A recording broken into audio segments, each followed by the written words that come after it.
The polished mahogany doors of the executive suite swung open, revealing a young woman completely out of place.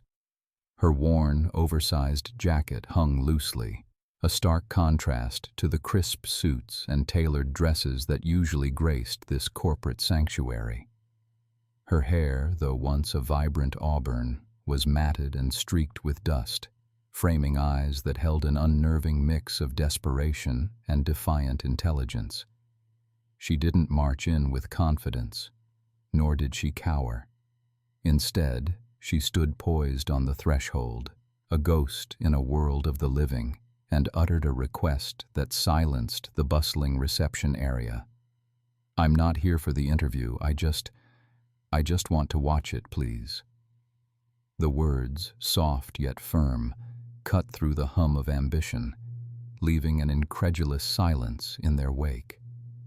Who was this disheveled phantom, daring to intrude upon the hallowed ground of a high-stakes job interview with such an utterly preposterous demand? This was Ilara, a name that once belonged to a girl with bright dreams and a future meticulously planned, now a mere echo on the streets of a sprawling American metropolis.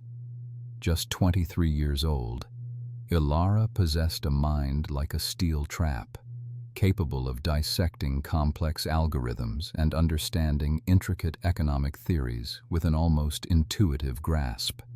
Her university days, a distant memory, had been filled with accolades, scholarships, and the promise of a brilliant career in data analytics. But life, as it often does, had delivered a cruel, unexpected blow, stripping her of everything she held dear: family, home, and ultimately, her stability. A cascading series of misfortunes, too painful to dwell upon, had landed her in the brutal, unforgiving world of homelessness.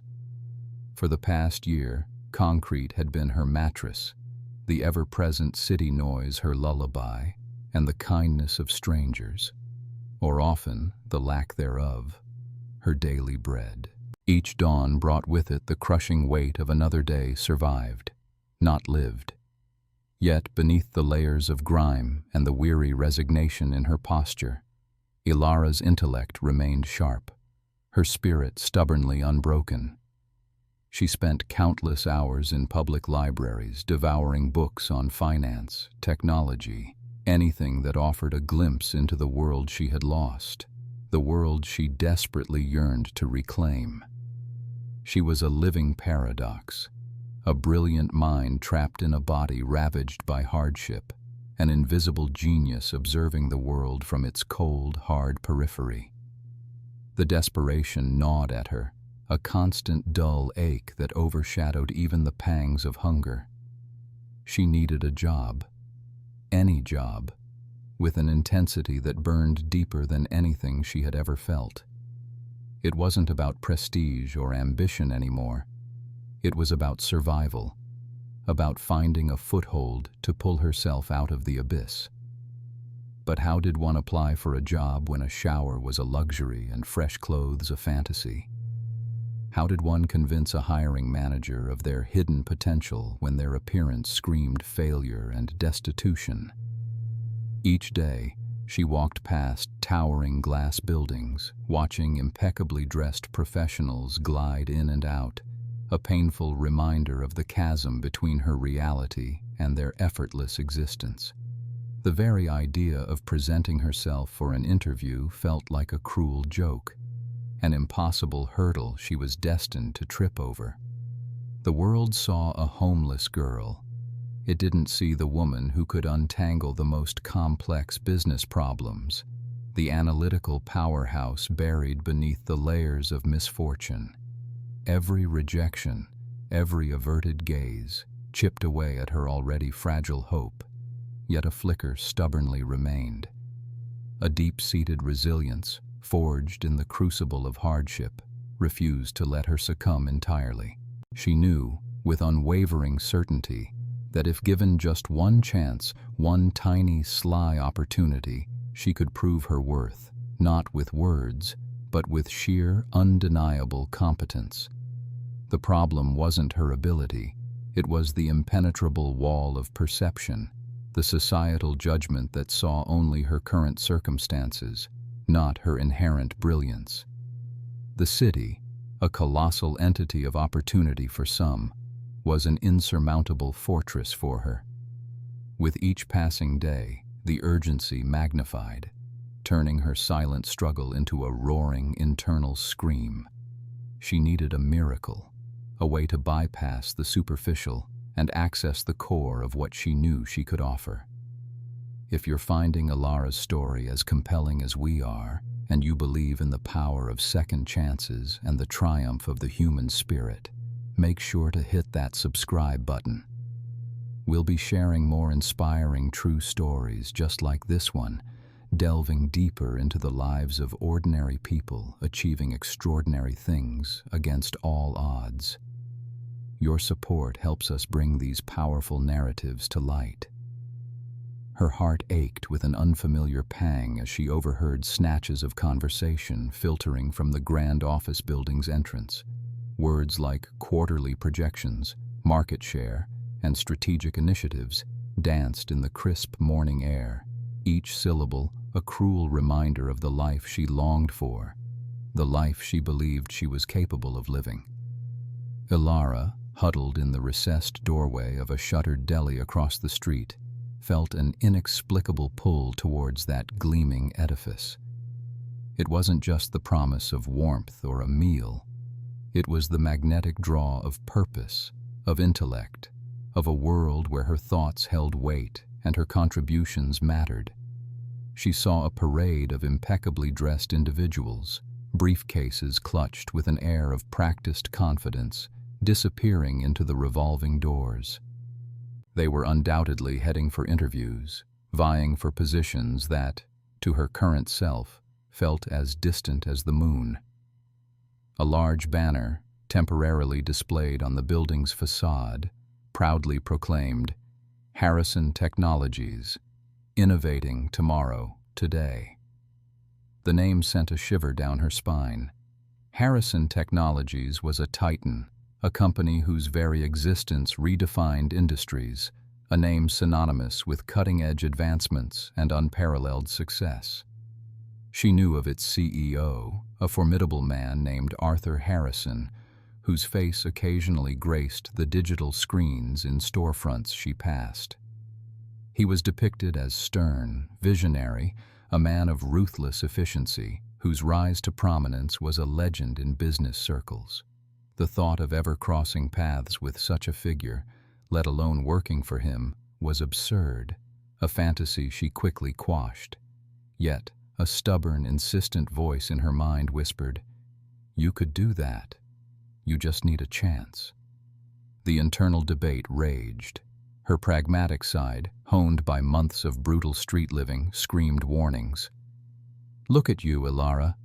Disheveled, hungry, invisible. They wouldn't even let you past the lobby. You're a liability, not an asset." The fear of rejection, of being laughed at or worse, ignored, was a heavy cloak attempting to smother her nascent hope. Every experience of being judged solely on her appearance, of being dismissed as just another homeless person, had cemented a protective shell around her fragile aspirations. The memory of countless doors slammed shut, of averted gazes, of the dehumanizing indifference pressed down on her. Why set herself up for another crushing blow? But beneath the layers of despair and practicality, a flicker of defiance remained. It was the same spark that had kept her going all these months, the stubborn insistence that her mind, her education, her true self, still existed, untainted by her circumstances. She remembered late nights in the library, poring over complex economic theories, devouring biographies of innovators, her mind alive with ideas, solutions, strategies. She might look like a ghost, but her intellect, she knew, was sharper than ever, honed by the constant need to adapt, to survive, to outthink the myriad challenges of the street. This grand building, this interview, represented not just a job, but a gateway back to a life where her intelligence could be exercised, where she could contribute, where she could be.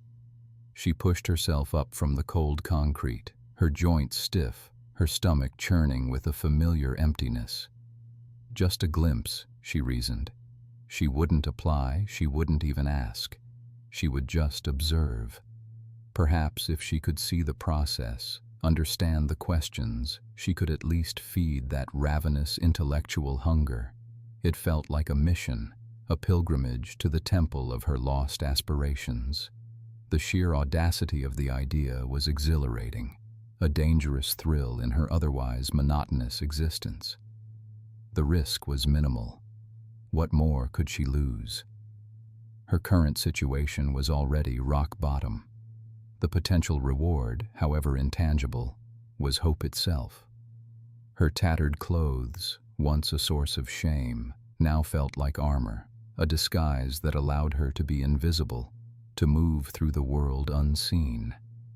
She began her slow, deliberate journey across the street, acutely aware of every passing glance, every hurried step of the bustling pedestrians. The polished glass doors of Harrison Technologies seemed to shimmer, reflecting the city's relentless energy, an energy she desperately wanted to be a part of. With each step, the imposing facade grew larger, its sleek lines and modern architecture a stark contrast to her own worn appearance. She felt like an alien approaching a monument to a species she barely understood. Yet, the conviction that she had something to offer, something valuable that transcended her present state, burned brighter with every footfall. She wouldn't just walk past. She would attempt to get close enough to witness, to understand, to maybe, just maybe, touch the edge of the world she belonged in. The fear was still there, a cold knot in her gut, but the curiosity, the sheer force of her intellectual drive, was stronger. She would approach, not as a beggar, but as an observer, a silent student of a game she yearned to play. Her decision crystallized. She would simply try to get a glimpse of the interview process, to absorb a shred of that corporate world, a world that remained tantalizingly out of reach but felt undeniably her own. The polished chrome doors of the elevator slid open with a soft sigh, revealing a waiting area that felt less like a prelude to an office and more like an art gallery. Ilara stepped out, her worn sneakers barely making a sound on the plush, dove-gray carpet. A faint, almost imperceptible scent of expensive coffee and fresh-cut flowers hung in the air, a stark contrast to the gritty urban smells she was so accustomed to. Her heart hammered a frantic rhythm against her ribs, a drumbeat of both fear and a strange, unfamiliar hope. She had made it inside. The sheer audacity of her presence here, amidst such pristine order and obvious wealth, was almost comical. A tall, impeccably dressed woman with a severe bun and spectacles perched elegantly on her nose sat behind a sleek, minimalist reception desk. Her gaze, though polite, held a practiced air of assessment, sweeping over Ilara for a fraction of a second too long. Ilara instinctively pulled her threadbare jacket tighter, wishing she could disappear into the luxurious furnishings. Two other candidates were already present, both radiating an aura of confident success that felt alien to Ilara's current reality. A man in a tailored suit sat casually flipping through a financial magazine, his expensive watch catching the light. Across from him, a woman in a sharp business dress reviewed notes on a tablet, her expression one of focused intensity. They exuded an effortless sense of belonging, a stark reminder of the chasm that separated their world from hers. The low murmur of voices drifted from behind a closed, heavy oak door, indicating an interview was already underway. Ilara found an inconspicuous corner chair, sinking into its surprisingly soft upholstery. She tried to make herself as small and invisible as possible, her eyes darting around the room, taking in every detail. The framed abstract art on the walls, the subtly lit alcoves, the quiet efficiency of the receptionist. It all spoke of a world governed by precision and perfection, a world she had only ever seen from the outside. As moments stretched into what felt like an eternity, the muffled voices from the interview room grew slightly clearer. Ilara, with her heightened senses honed by years of navigating precarious situations, began to pick out fragments of the conversation. She heard questions about market strategies, logistical challenges, and quarterly projections. It was clear this wasn't just any corporate role. It was a position of significant influence, requiring sharp analytical skills and visionary thinking. The CEO, Mr. Harrison, his voice a deep, resonant rumble, seemed to probe relentlessly, his questions intelligent and demanding. She heard the current candidate, a man whose voice carried an air of practiced confidence, deliver responses that, to Ilara's ear, sounded well rehearsed, but lacked true depth or innovative thought. He spoke in corporate jargon, meticulously avoiding any risks, clinging to established paradigms. Ilara, despite her lack of formal business education, possessed an intuitive understanding of patterns, a knack for identifying inefficiencies and imagining creative solutions. Living on the streets, observing human behavior and resource allocation in its rawest form, had inadvertently sharpened her strategic mind. She found herself silently dissecting the candidate's answers, identifying the weak points, mentally formulating more impactful, more forward-thinking responses. She could see gaps in his logic, opportunities he was completely missing. A quiet frustration began to bubble within her. This wasn't just an academic exercise. She felt a powerful, almost physical urge to contribute, to offer a different perspective. It was maddening to hear such critical questions being met with what felt like mediocrity, knowing she could articulate something far more insightful. The role being discussed was clearly vital to the company's future, and the current interviewee, for all his polish, seemed to be missing the crucial element of true innovation. The interview finally drew to a close, signaled by the creak of the oak door and the polite farewells. The candidate emerged, his smile faltering slightly as he caught Ilara's gaze, quickly averting his eyes. He exchanged a brief, stiff word with the receptionist before making his exit. Now, it was just Ilara and the two remaining candidates. The silence that followed felt heavy, pregnant with anticipation. An impulsive, audacious thought ignited within Ilara. It was reckless, perhaps even insane, but it felt right. She took a deep breath, pushing down the gnawing fear that had been her constant companion for so long. Slowly, deliberately, she rose from the chair. Her legs felt a little wobbly, but her resolve was firm. She walked towards the reception desk, the plush carpet muffling her steps. The receptionist looked up, her expression a polite query. Ilara's voice was softer than she intended, a little raspy from disuse, but clear. "Excuse me," she began, her eyes meeting the receptionist's. "I know this is highly unconventional, and I'm not here for an interview myself, but I was wondering if it would be at all possible for me to just watch. The next interview, I mean. I'm incredibly curious about the process. I find it fascinating, truly." She offered a small, hopeful smile, her eyes pleading for understanding, her desire to simply observe far outweighing any shame or embarrassment about her appearance. It was a plea for knowledge, not for a handout. Mr. Harrison's voice, usually a deep, calm timbre, carried a distinct edge of annoyance when his intercom buzzed.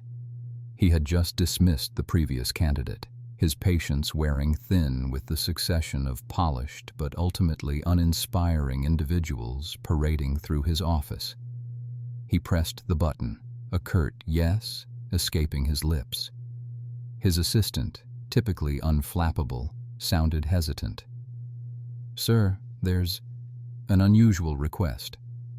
A young woman in the waiting area. She's not scheduled, but she's asking if she could simply observe the next interview. She seems quite determined." A sigh escaped Harrison's lips. This was a critical hire, and distractions were the last thing he needed. He already felt a headache brewing. "Observe? Who is she? Another student, perhaps? We don't typically allow spectators." He leaned back in his leather chair, rubbing his temples. He imagined a bright-eyed intern, eager to learn, but still an added complication. The assistant's response was even more tentative. "No, sir. She's not a student. She's not dressed for an interview. Her clothes are quite worn, sir. Disheveled, actually. But her eyes, they hold an intensity." Harrison paused, a flicker of something unreadable crossing his face. Disheveled? Asking to observe? This wasn't a PR stunt or a charity event. This was a high-stakes corporate environment. Yet, the sheer audacity, the sheer strangeness of the request piqued his interest despite himself. He was a man who prided himself on his ability to read people, to spot potential where others saw only superficialities. There was something about the assistant's tone, a hint of genuine bewilderment mixed with a grudging respect for the young woman's persistence, that made him hesitate. "Send her in," he finally said, the words surprising even himself. "Let's see what this is about." Ilara's heart pounded a frantic rhythm against her ribs as the assistant beckoned her forward. The polished obsidian floor of the CEO's outer office seemed to stretch for miles. She felt the weight of her threadbare coat, the chill of the morning still clinging to her, the stark contrast between her own appearance and the opulent surroundings. But beneath the anxiety, a strange calm settled over her. She had asked for a chance, however small, to simply exist in this space, to witness, to learn. She was led into the vast office, sunlight streaming through floor-to-ceiling windows, illuminating dust motes dancing in the air. Mr. Harrison sat behind a massive mahogany desk, a formidable figure even from a distance. His gaze, when it met hers, was direct, piercing, yet devoid of immediate judgment. It was a gaze that assessed, that measured, that sought to understand. He gestured towards a discreet armchair in a far corner, away from the main interview setup. "You may sit there," he said, his voice deep, neither hostile nor welcoming, simply stating a fact. "But you are to remain silent. No interruptions, no comments. Understand?" Ilara nodded, her throat too tight to speak, a surge of gratitude washing over her. She moved silently to the designated spot, sinking into the plush fabric of the armchair, feeling both utterly out of place and profoundly privileged. From her vantage point, she had a clear view of the large executive table where the interviews took place, and a side profile of Mr. Harrison. The next candidate entered, a woman in a sharp business suit, radiating confidence. Ilara watched, listened, absorbed. The questions Mr. Harrison posed were intricate, probing, designed to unearth not just business acumen but strategic foresight, leadership potential, and problem-solving capabilities under pressure. The candidate, though articulate and experienced, seemed to offer answers that were textbook, risk-averse, and familiar. Ilara's mind, unburdened by the need to conform or impress, began to work at an astonishing pace.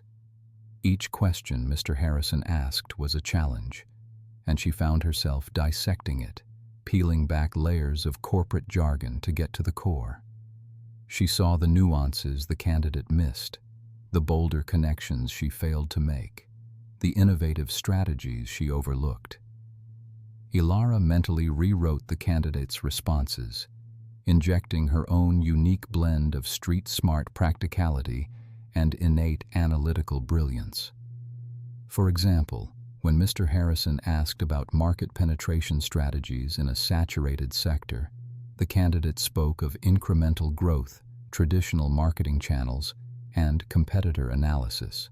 Ilara, however, envisioned a guerrilla marketing campaign, leveraging digital platforms in unconventional ways, targeting niche communities often ignored by mainstream players, and fostering brand loyalty through authentic, community-driven initiatives, strategies born from her own experiences of survival, resourcefulness, and understanding the psychology of persuasion on a fundamental level. She observed the subtle shifts in Mr. Harrison's expression, the slight tightening of his jaw when an answer fell flat, the almost imperceptible nod of acknowledgement when a point was well made, even if it wasn't groundbreaking. She noticed his almost impatient tapping of a pen when a response was too verbose without substance. Ilara realized he wasn't just looking for correct answers, he was looking for vision, for a spark of originality, for someone who could think beyond the conventional framework. She understood, with a profound clarity, that he was searching for a disruptor, not just a manager. Her mind raced, a torrent of ideas, solutions, and strategic insights flooding her consciousness. She critiqued every answer, formulated better ones, and even anticipated Mr. Harrison's follow-up questions. It was as if she was taking the interview herself, albeit silently, in the hidden theater of her own brilliant mind. The shame and discomfort of her appearance faded, replaced by the exhilarating hum of intellectual engagement. In that corner, an unkempt, unnoticed girl was silently outperforming every polished candidate who had walked through that door, her intellect a furious, hidden fire. She felt a deep, almost desperate conviction that she could do this job, not just adequately, but exceptionally. If only, she thought with a pang, someone would see beyond the surface. The heavy oak door swung shut once more after the last polished candidate had departed, leaving a hushed, almost reverent silence in Mr. Harrison's sprawling office. The CEO leaned back in his plush leather chair, a deep sigh escaping his lips, his gaze distant as he stared at the panoramic city view outside. He ran a hand through his thinning hair, a clear sign of his mounting frustration. His assistant, Ms. Albright, a picture of efficiency and composure, stood discreetly by the large mahogany desk, clutching a folder of resumes, her expression mirroring a subtle exasperation. "Another one," Mr. Harrison muttered, his voice barely above a whisper. "All flash and no substance. They all parrot the same corporate mantras, the same tired strategies. Where is the hunger, the genuine insight, the audacity to think differently?" He pushed a stack of candidate evaluations aside with a dismissive gesture. "They tick all the boxes on paper, Ms. Albright, but they lack fire. They lack the vision to truly disrupt, to innovate." He paused, raking his eyes over the empty chairs, his thoughts clearly adrift in the challenging currents of his company's future. It was then that his gaze snagged on Ilara, still seated quietly in the corner, almost forgotten amidst the high-stakes drama of the interviews. She hadn't moved, hadn't even stirred, since the last candidate left. Her eyes, though, were fixed intently on him, a strange, knowing glint within their depths. She was still absorbing everything, processing the unspoken disappointments, the underlying needs Mr. Harrison had voiced. A flicker of something unreadable crossed Mr. Harrison's face. He had almost forgotten about the peculiar, unkempt girl who had requested merely to observe. It was an oddity, a momentary break from his rigidly structured day, which he'd allowed out of a fleeting, uncharacteristic impulse. But now, seeing her still there, her presence an unexpected anomaly in his meticulously ordered world, he felt a prickle of renewed curiosity. Her silent observation had been unnerving in its intensity. Ilara, sensing his eyes upon her, felt an immediate jolt. She knew she should probably leave. Her allotted time, however unofficial, was surely over. Yet, the words Mr. Harrison had just uttered echoed in her mind, resonating deeply with her own observations. All flash and no substance. Lack fire. Lack the vision to truly disrupt. He was speaking her language, articulating the very thoughts that had been forming in her mind as she listened to the previous candidates. An irrepressible urge, born not of ambition but of a genuine desire to offer solutions, seized her. It was that same audacious impulse that had brought her here in the first place, pushing past fear and societal expectations. Before she could second-guess herself, before the opportunity vanished, Ilara spoke, her voice surprisingly clear and steady, cutting through the heavy silence of the office. "Sir," she began, her eyes unwavering as she met his gaze, "if you'll forgive my impertinence, I believe the last candidate, while articulate, faltered not in his knowledge of existing frameworks, but in his inability to see beyond them.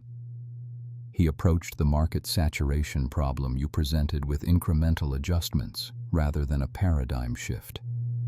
Mr. Harrison, who had been about to dismiss her, froze. His eyebrows, thick and graying, rose ever so slightly. Ms. Albright, poised to offer him the next set of resumes, paused mid-motion, her eyes widening almost imperceptibly. This was utterly unprecedented, an unsolicited and remarkably astute interjection from a woman who looked like she'd spent the night on a park bench. Ilara, emboldened by their sudden stillness, continued, her mind racing, drawing connections she hadn't consciously formulated until this very moment. He spoke of optimizing existing distribution channels, but given the demographic shifts and the rise of the conscious consumer, perhaps the solution isn't better distribution of the same product, but a complete reevaluation of what is being distributed and how it aligns with a new kind of value system. He focused on volume, when perhaps the future lies in bespoke, sustainable, community-driven engagement. She took a breath, her chest tight with adrenaline, the words tumbling out as if they had been waiting, fully formed, for an audience. For instance, the problem of declining youth market share isn't just about advertising to them more. It's about understanding their inherent distrust of traditional corporate structures and offering something authentically aligned with their desire for purpose and transparency. "What if," she proposed, her voice gaining a quiet conviction, "instead of just selling a product, you offered an experience, a narrative that empowered them to be part of a larger movement your company could champion, a movement that organically integrates your product as a tool for positive change rather than just an item to be consumed." Mr. Harrison stared at her, his initial annoyance swiftly replaced by a profound, almost disorienting intrigue. His eyes, sharp and analytical, bore into hers, searching, assessing.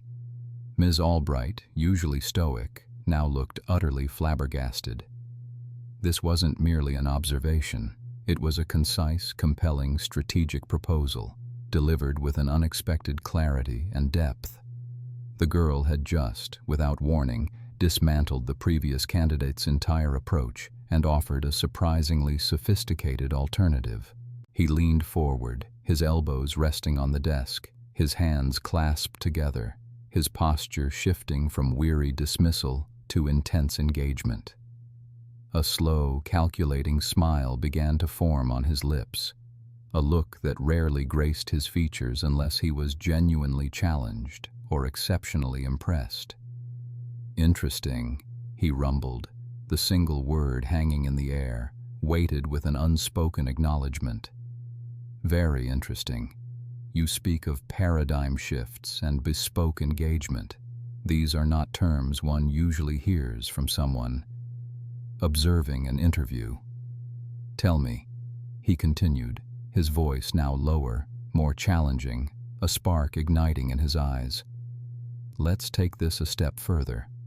Our primary challenge right now is entering the highly competitive, eco-friendly consumer goods market, which is already saturated with smaller, agile startups.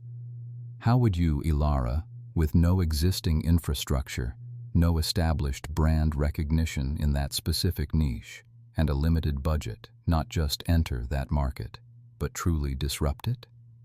He presented the complex business scenario with the precision of a seasoned strategist, his gaze unwavering, setting the bait. He watched her, challenging her to elaborate, her unexpected wisdom having piqued his formidable intellect in a way none of the polished candidates had. It was a test, a gauntlet thrown, and the sudden quiet intensity in the room confirmed its significance. Ilara felt the weight of his expectation, but surprisingly, not fear. Instead, a surge of exhilarating mental energy washed over her. The puzzle, the challenge, felt almost like a breath of fresh air. Ilara, her voice still echoing in the hushed, opulent office, watched Mr. Harrison's expression shift from mild curiosity to something akin to profound surprise. He leaned forward slightly, his sharp eyes scrutinizing her, no longer seeing merely a disheveled young woman, but a mind that had just articulated a solution with startling clarity and originality. She had taken his complex business scenario, a stagnant market, an over-reliance on traditional distribution channels, and a declining youth demographic for their flagship product, and, instead of offering the expected, safe corporate jargon that undoubtedly would have followed from the other candidates, she had painted a vivid, actionable picture. She spoke of leveraging micro-influencers in niche online communities, not just mass marketing. She detailed a flexible, subscription-based model that would appeal to the younger, experience-driven market, completely bypassing the clunky, traditional retail footprint they were beholden to. Her strategy involved partnerships with emerging tech companies for augmented reality product trials, and a bold, almost audacious, complete rebranding that focused on sustainability and customizability. Values she knew resonated deeply with the generation they struggled to reach. She even outlined a phased rollout, complete with contingency plans for potential market resistance. It wasn't just a strategy, it was a revolution, delivered with an unwavering confidence that belied her ragged exterior. Her words flowed, unburdened by fear or self-doubt in that moment, as if she were simply channeling an undeniable truth. She drew parallels from her own observational experiences, explaining how communities formed around shared interests, how trust was built not through expensive advertising, but through authentic engagement. She spoke of the ephemeral nature of online trends and the necessity of agility, of listening intently to the digital dialogue rather than dictating from above. Her insights were not theoretical. They felt grounded in a raw, almost instinctual understanding of human behavior and market dynamics, honed by years of surviving on her wits. The solutions she offered were not found in textbooks. They were forged in the crucible of real-world struggle and observation. Mr. Harrison listened, utterly captivated. His initial skepticism, born from years of encountering polished but ultimately conventional thinkers, evaporated with each precise, insightful sentence Ilara uttered. He saw past the worn clothes, the smudged face, the visible signs of hardship. What he saw was raw, unadulterated intelligence, a creative fire that had not been extinguished by adversity, but perhaps even sharpened by it. The sheer depth of her understanding, combined with her ability to articulate complex ideas with such clarity and conviction, was breathtaking. He had asked a challenging question, designed to test the limits of even experienced executives, and she had not just met the challenge. She had obliterated it, offering a multifaceted approach that even his own highly paid consultants might have struggled to conceive. As Ilara concluded, a quiet determination settling back into her posture, Mr. Harrison remained silent for a long moment. He leaned back in his chair, a thoughtful, almost awestruck expression on his face. He began to trace the lines on his mahogany desk with a finger, a silent ritual he performed when confronted with something truly profound. He recalled his own early days, struggling to establish his first venture, facing ridicule and dismissal from those who judged him by his lack of connections and formal pedigree. He remembered the burning desire to prove them wrong, the relentless drive that came from having everything to gain and nothing to lose. He had built an empire from scratch, understanding that true innovation often came from unexpected places, from those unburdened by conventional wisdom. He had always prided himself on his ability to spot genuine talent, to see beyond superficialities. Yet, in his pursuit of success, he realized he had perhaps allowed himself to become too insulated, too reliant on the established pathways of recruitment. Ilara was a stark, undeniable reminder that genius could emerge from anywhere, untamed and unpolished, if one was only willing to truly look. Her insights resonated deeply with his own entrepreneurial spirit, a spirit that had perhaps become dulled by years of corporate routine and predictable strategies. He felt a rekindling of that initial spark, that thrill of discovering something truly new and disruptive. Ilara, observing his quiet contemplation, felt a fragile hope bloom within her. The dismissive air that had initially surrounded him seemed to have dissipated, replaced by an intense, almost respectful attention. His gaze, no longer judgmental, held a flicker of something she hadn't seen in anyone for a very long time. Genuine interest, perhaps even admiration. It wasn't the kind of pitying glance she was accustomed to, nor the disgusted look of those who wished she would simply disappear. This was different. This was the gaze of someone who recognized a kindred spirit, a mind that could meet his own. The cold, sterile corporate environment suddenly felt less intimidating, imbued with a sliver of warmth. She had, against all odds, managed to break through the impenetrable facade, not with a plea, but with the sheer force of her intellect. A fragile, exhilarating sense of possibility began to stir within her, a feeling she had almost forgotten existed. The air, once heavy with the weight of her desperation, now thrummed with a cautious, exhilarating anticipation. Mr. Harrison finally broke the silence, his voice softer than Ilara had anticipated, yet resonating with an undeniable authority that filled the vast office. "Ilara," he began, enunciating her name slowly, as if savoring its sound. "What you've just articulated transcends any business school curriculum I've ever seen. It's not just theory, it's instinct, sharpened by a perspective that most executives lose the moment they step into a corner office." He paused, his eyes narrowing slightly, not in judgment, but in deep consideration. "I've had candidates with multiple degrees, years of experience, and impeccable resumes sit in that chair, and not one of them has ever demonstrated the kind of raw, incisive understanding of market dynamics and human behavior you just displayed." Ilara's heart pounded against her ribs. She braced herself, expecting a compliment followed by a polite dismissal, the kind of professional brush-off that acknowledged her talent while underlining her unsuitability for the corporate world.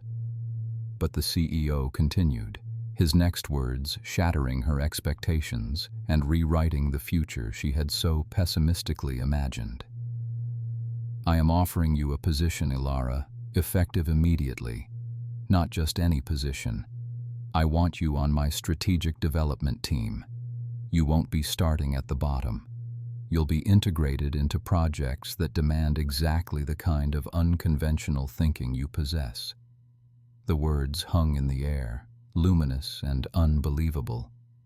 Ilara felt a strange disassociation, as if she were hearing them through water or dreaming.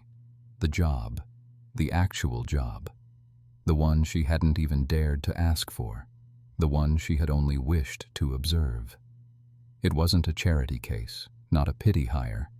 It was an offer born of genuine recognition, of a profound understanding of her unique capabilities. The sheer weight of it descended upon her, a dizzying mix of relief, disbelief, and an overwhelming gratitude that threatened to choke her.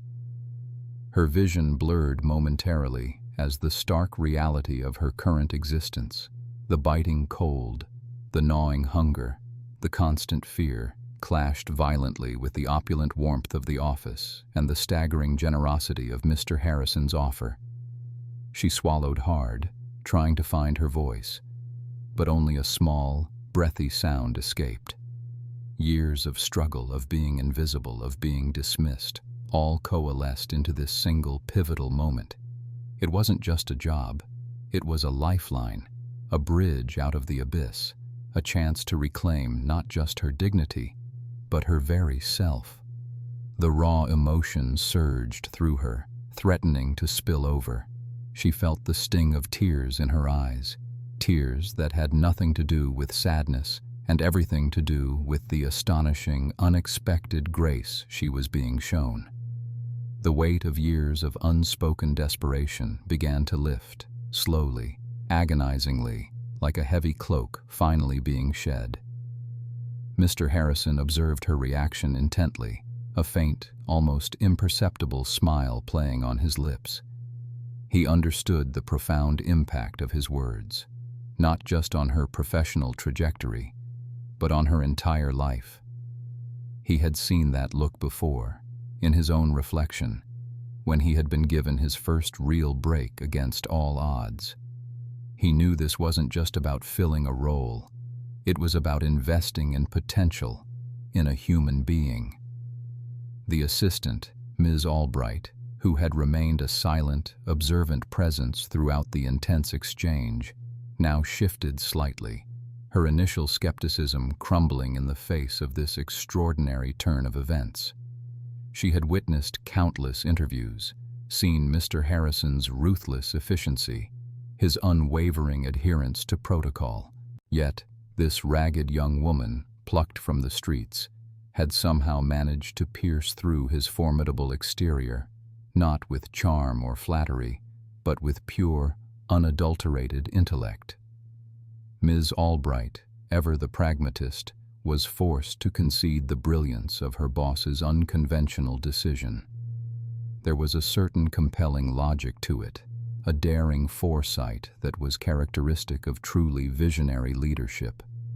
She saw the profound moment unfolding before them, a testament to the fact that sometimes the most valuable assets were those overlooked by the conventional metrics, hidden beneath layers of circumstance and superficial judgment.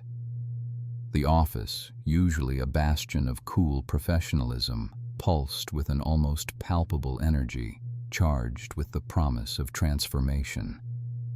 Ilara finally managed to speak, her voice raspy with emotion. "Mr. Harrison," she began, her gaze meeting his, filled with an intensity that spoke volumes.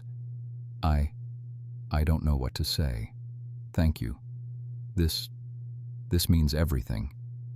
The words felt inadequate, hollow in comparison to the seismic shift occurring within her.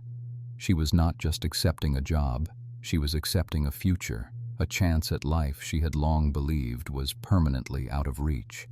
The sterile, impersonal corporate environment had, against all odds, become the crucible of her resurgence, transforming from a symbol of her despair into a beacon of improbable hope. The silence that followed was not awkward, but filled with the unspoken acknowledgement of a profound moment, a turning point that would forever mark the lives of both the powerful CEO and the homeless girl who had dared to simply watch. Ilara eventually accepted the offer, her voice a barely audible whisper against the roaring tempest of emotions inside her. The transformation felt immediate, profound, and utterly surreal. One moment, she was an invisible specter on the fringes of society. The next, she held the key to a future she had only dared to dream of in her most feverish moments. Mr. Harrison, true to his word, ensured a smooth and discreet transition. He saw not just a brilliant mind, but a raw, untapped force that, once unleashed, would undoubtedly redefine success within his organization. Ilara wasn't merely given a job, she was given a purpose, a platform, and most importantly, a second chance at life itself. Her initial days were a blur of new experiences: proper clothing, warm meals, a safe place to sleep, and the astonishing reality of a steady paycheck. Yet, amidst the comfort, her past struggles remained a powerful, internal motivator. They sharpened her focus, making her acutely aware of the privilege and responsibility that came with this opportunity. She approached every task with an intensity that surprised even the seasoned veterans in the company. Her analytical prowess, honed by years of surviving on the streets, allowed her to see patterns and solutions where others saw only complexity. She quickly proved Mr. Harrison's faith in her to be not only justified but visionary. Her unique perspective, unburdened by conventional corporate thinking, brought innovative strategies to market, solving long-standing problems with elegant simplicity. Projects that had languished for months suddenly gained momentum under her leadership, her solutions often described as both daring and deceptively simple. The company, initially skeptical of the CEO's unconventional hire, soon recognized Ilara's undeniable talent. Colleagues who had once cast sideways glances now sought her input, respecting the depth of her insight and her unwavering commitment. She didn't seek to rewrite her past, but to build an unassailable future upon it. Her resilience, forged in the crucible of adversity, became her greatest strength, allowing her to navigate corporate challenges with an unshakable resolve. She didn't forget the feeling of hunger, the sting of indifference, or the endless nights spent in uncertainty. Instead, she channeled those memories into an unparalleled drive, fueling her desire to excel not just for herself, but as a testament to the potential that lies hidden in every individual, regardless of their circumstances. Ilara's journey blossomed into a powerful, inspiring testament to the human spirit's capacity for resilience. Her story became a living embodiment of the fact that true potential often hides beneath layers of disadvantage, waiting for someone to simply look beyond the surface. It underscored the profound importance of offering second chances, of recognizing that brilliance isn't confined to prestigious institutions or polished resumes. Mr. Harrison, through his audacious decision, had not only transformed one life, but had also reaffirmed his own core belief that value is inherent, not conferred by status or wealth. He had seen the fire in Ilara's eyes, the intelligence simmering beneath her weary exterior, and he had chosen to fan that flame. Her success wasn't merely about financial gain.